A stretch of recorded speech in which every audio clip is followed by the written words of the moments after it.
Who chaired the UNESCO meet? How many more Indian wetlands have been recognized as Ramsar sites? Or what is the status of ISRO's Earth Observation Satellite? Hello friends, welcome to TPSC Aspirants and you are watching Weekly News at a Glance, a show where you get complete information of all the important events that happened the past week.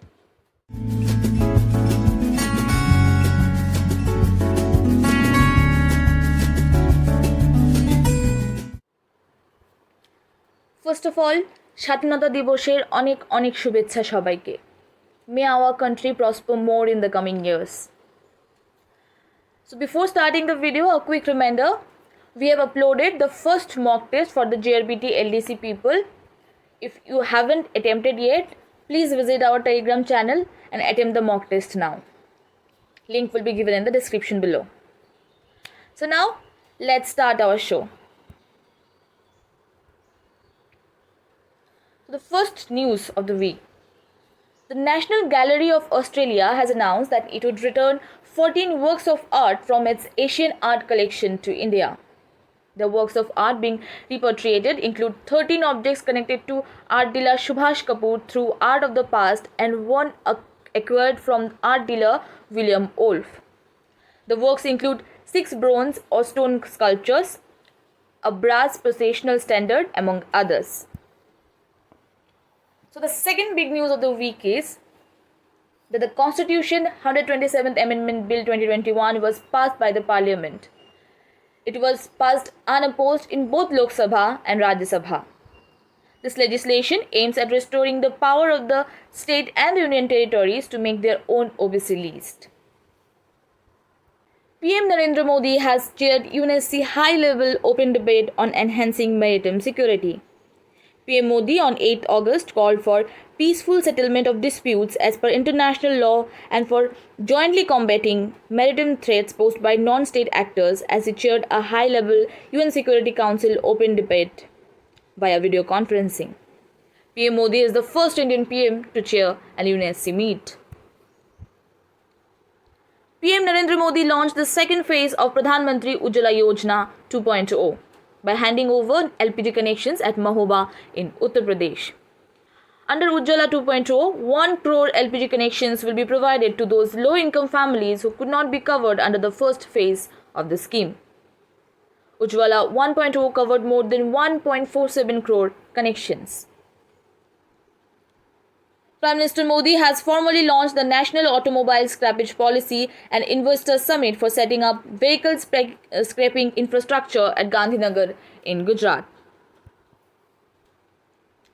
The first nasal COVID-19 vaccine developed by Bharat Biotech has got regulatory approval for phase 2nd and 3rd trials. This is the first of its kind COVID-19 jab to undergo human clinical trials in India.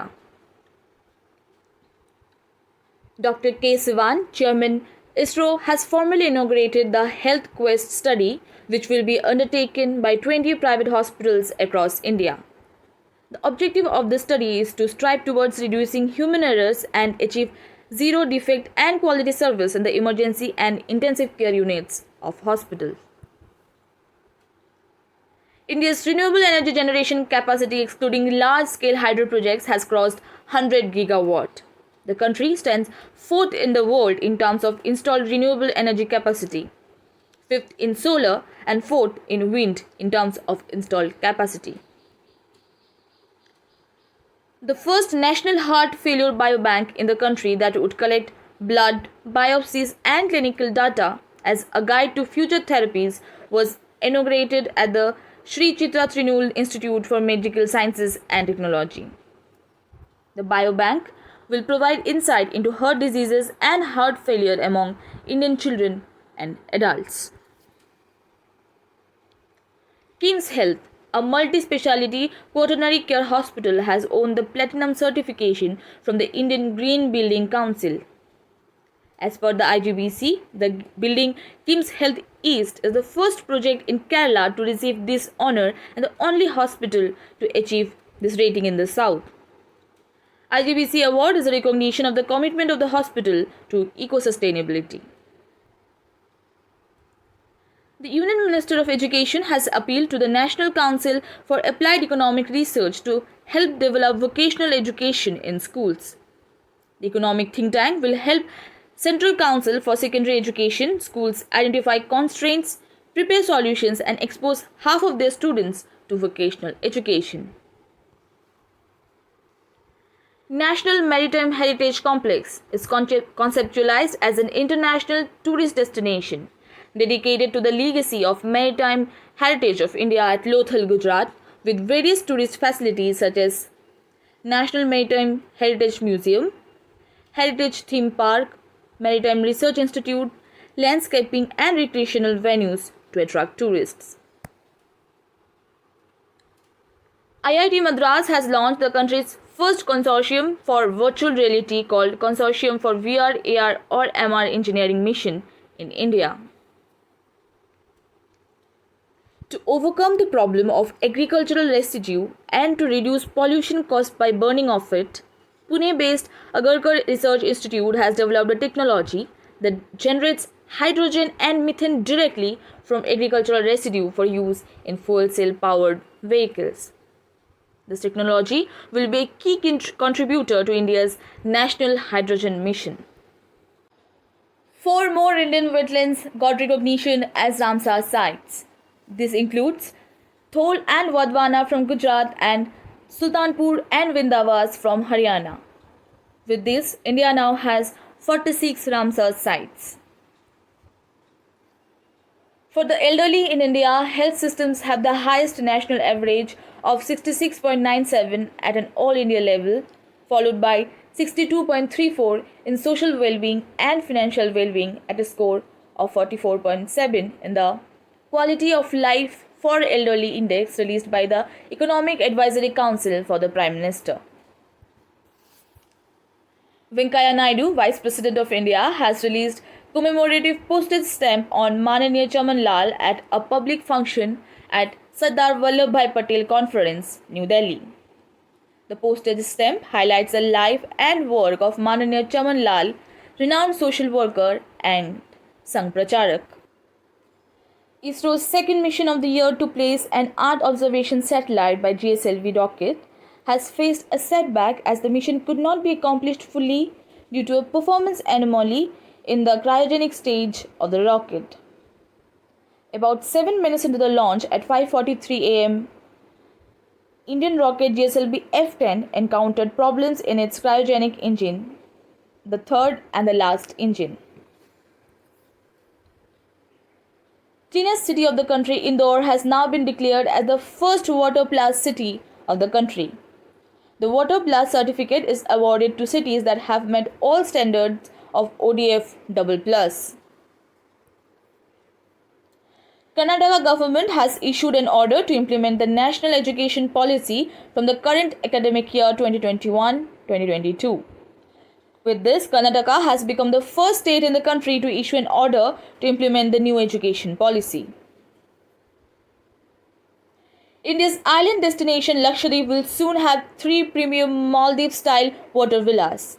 The 3 premium projects will come up at Kadmat, Minicoy and Suheli Islands. In a step aimed at encouraging youth towards self-employment, Haryana Chief Minister Manohar Lal Khattar launched the Har Hit Store scheme, as part of which a chain of grocery shops will be opened in rural and urban areas to sell the best quality daily needs product at reasonable prices. In the Union Territory of Jammu and Kashmir, LG Manoj Sinha inaugurated the Bangas Avam Mela at Bangas Valley in North Kashmir's Kupwara district amidst grand arrangements for village games, accelerating local performances and other activities to celebrate the 75th year of Independence Day. Nagaland has been conferred with 7 national awards on the first Bandhan Annual Awards 2020-2021 during the celebrations of the 34th Foundation Day of Tribal Cooperative Marketing Development Federation of India Limited. The state has received 7 national awards with first positions in Best Service State, Best Training and most number of VDVKCs established. Gujarat Chief Minister Vijay Rupani has launched e-Nagar mobile application and portal. The e-Nagar covers 10 modules with 52 services including property tax, professional tax, water and drainage, complaints and grievances redressal, billing permission, fire and emergency services. In Manipur, a consignment of 1 metric ton of organic chakhao was exported to Europe. Locally known as chakhao, the black rice found in Manipur had got the GI tag and it had good demands from different parts of the country and abroad. Agricultural and Processed Food Products Export Development Authority, in collaboration with Himachal Pradesh Horticultural Produce Marketing and Processing Corporation Limited, exported first consignment consisting of 5 unique varieties of apple to Bahrain. Women Sub-Inspector of Tripura Police, Srita Devnath, has been awarded with Union Home Minister's Medal for Excellence in Investigation. For the first time, ITBP inducted women officers in combat. 2 women, Prakriti and Diksha, joined the ITBP as combatized officers after completing their training at the academy in Mussoorie. Central Bank of India has entered into a strategic co-lending partnership with Dhanvarsh Finvest Limited to offer loans against gold ornaments under priority sector to MSME borrowers at competitive rates. Under this partnership, DFL will originate and process loans against gold ornaments as per jointly formulated credit parameter. National Fisheries Development Board under the Ministry of Fisheries, Animal Husbandry and Dairying, Government of India has entered into a MOU with Punjab National Bank to extend financial assistance to the fisheries sector. Public Sector Indian Bank has signed a MOU with Paralympic Committee of India as one of the banking partners of the Paralympic Games scheduled to commence from August 24, 2021. The bank, through its year-long association with PCI, will provide financial assistance to Paralympic athletes. The President of the Paralympic Committee of India is Deepa Malik. National Internet Exchange of India, Ministry of Electronics and Information Technology, and the Chairman of the Coordination Committee, India Internet Governance Forum 2021 has announced the launch of India Internet Governance Forum 2021. IIGF 2021 will be planned for 3 days and the theme of this year's meeting is Inclusive Internet for Digital India. Union Minister for Social Justice and Empowerment Dr. Virendra Kumar has launched PM Daksh portal and mobile app developed by the ministry in collaboration with NEGD to make the skill development schemes accessible to the target groups. Through this portal and app, the youth of the target groups will now be able to avail the benefits of skill development training programs. Secretary of Ministry of Housing and Urban Affairs Durga Shankar Mishra launched Son Chidiya for marketing of urban self-help group products. Ministry of Petroleum and Natural Gas Ramesh Vateli has launched third ONGC handicraft project Ujjal Abahan. The ONGC supported Assam Handloom project will support and train over 100 artisans of Bhatiapur of Sivsagar, Assam in Hathkarga handicraft. The project is in line with the government's observance of Azadi Ka Amrit Mahotsav. SAP India and Microsoft has announced the launch of a joint skilling program, Tech Saksham, for empowering young women students from underserved communities to build careers in technology. Through this joint initiative, SAP India and Microsoft will skill 62,000 women students in artificial intelligence, cloud computing, web design, and digital marketing. MOSPMO, Atomic Energy and Space, Dr. Jitendra Singh has released IndiGao, India's first cattle genomic chip for the conservation of pure varieties of indigenous cattle breeds like Gir, Kankrej, Sahiwal, Ongol, etc. This indigenous chip was developed by the concerted efforts of scientists of National Institute of Animal Biotechnology, Hyderabad. The Minister of State for External Affairs, Dr. Rajkumar Ranjan Singh led India's delegation to the 28th ASEAN Regional Forum Foreign Ministers meeting. The meeting was held under the chairmanship of Brunei Darussalam. The ARF member countries exchanged views on international and regional issues as well as future direction of the ARF. Facebook is launching a one-year joint initiative with UNICEF India on ending violence against children with a special focus on online safety. The partnership seeks to create a safe environment for children online as well as offline and aims to improve the resilience and capacity of children to access the digital world safely as well as increase skills of communities. Uttarakhand CM Pushkar Singh Dhami has announced that Indian women's hockey team player Vandana Kataria will be brand ambassador of the state's Department of Women Empowerment and Child Development.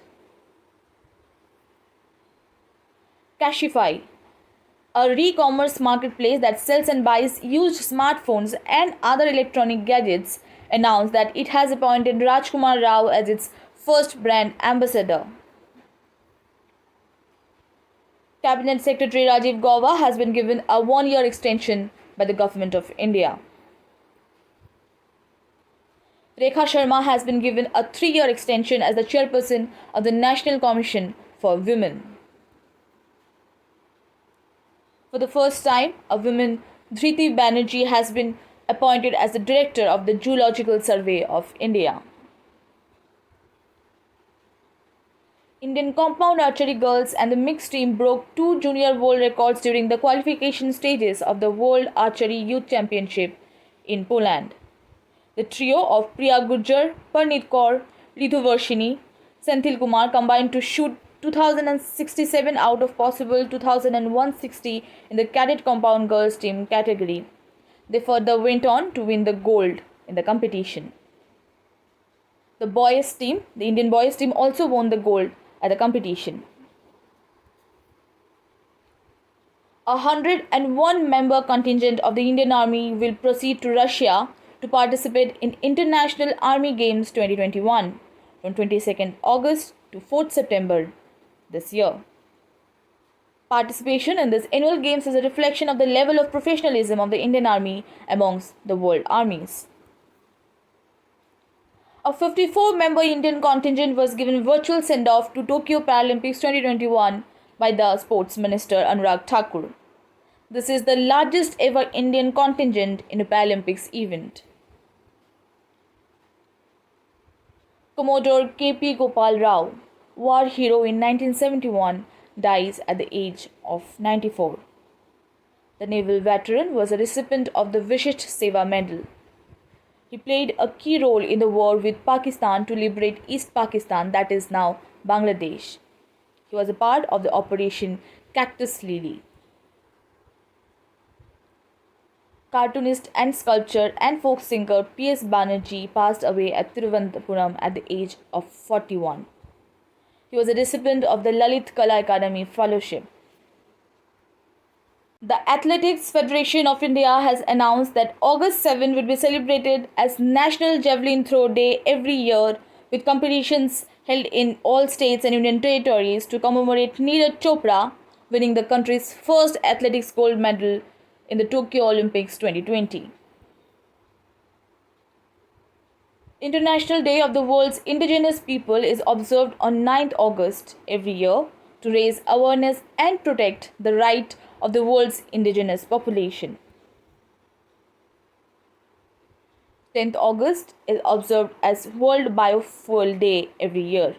The theme of 2021 is Promotion of Biofuels for a Better Environment.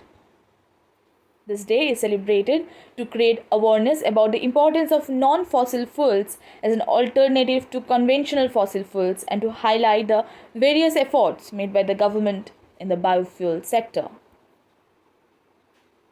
August 10 is also observed as World Lion Day every year to raise awareness about lions and to mobilize support for their protection and conservation. The theme of this year was Slow Elimination of the African Lion. World Elephant Day is celebrated every year on August 12. This is celebrated to make people aware of better treatment of captive elephants and against their illegal poaching and trade for ivory. International Youth Day is observed on 12th August every year. The theme of the International Youth Day is Transforming Food System, Youth Innovation for Human and Planetary Health. PM Narendra Modi has declared yesterday that 14th August will be observed as Partition Horrors Remembrance Day from now on every year. Millions of people were displaced and many lost their lives due to mindless hate and violence caused by the partition. This day will be observed in the memory of those struggles and sacrifices of the people. So that's all for this week. I hope you found this session helpful. So see you next week with new important news. Till then, take care. Have a nice day. Jai Hind.